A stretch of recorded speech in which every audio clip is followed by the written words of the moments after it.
இந்த வீடியோக்குள்ள போறதுக்கு முன்னாடி நம்ம சேனலை சப்ஸ்கிரைப் பண்ணாதவங்க சப்ஸ்கிரைப் பண்ணிடுங்க, பக்கத்துல இருக்க பெல் பட்டனையும் கிளிக் பண்ணிக்கோங்க. வாங்க வீடியோக்குள்ள போகலாம். கடந்த 2024ஆம் ஆண்டு சன் தொலைக்காட்சியில ஒளிபரப்பாக தொடங்கின சீரியல் தான் மூன்று முடிச்சு.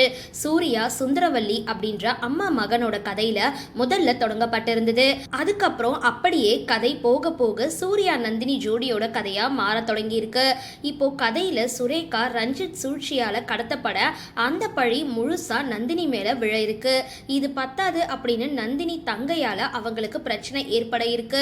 கதையில ஒவ்வொரு நாளும் கதைக்களம் பரபரப்போட உச்சமா போய்கிட்டு இருக்கு.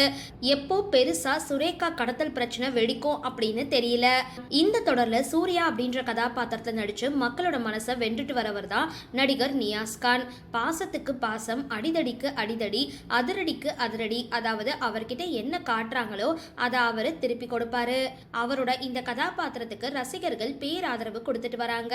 இந்த நிலையில சூர்யாவா நடிக்கிற நியாஸ்கானோட பிறந்தநாளை சீரியல் குழுவினர் படப்பிடிப்பு தளத்துல கேக் வெட்டி கொண்டாடி இருக்காங்க. அந்த புகைப்படங்கள் வெளியாக ரசிகர்கள் அவருக்கு வாழ்த்துக்களை சொல்லிட்டு வராங்க. சரி, இந்த வீடியோ பத்தின உங்களோட கருத்துக்களை கீழே கமெண்ட் பாக்ஸ்ல போஸ்ட் பண்ணுங்க. வீடியோ பிடிச்சிருந்தா லைக் பண்ணுங்க, ஷேர் பண்ணுங்க, மறக்காம டிபி காபி சேனலை சப்ஸ்கிரைப் பண்ணுங்க.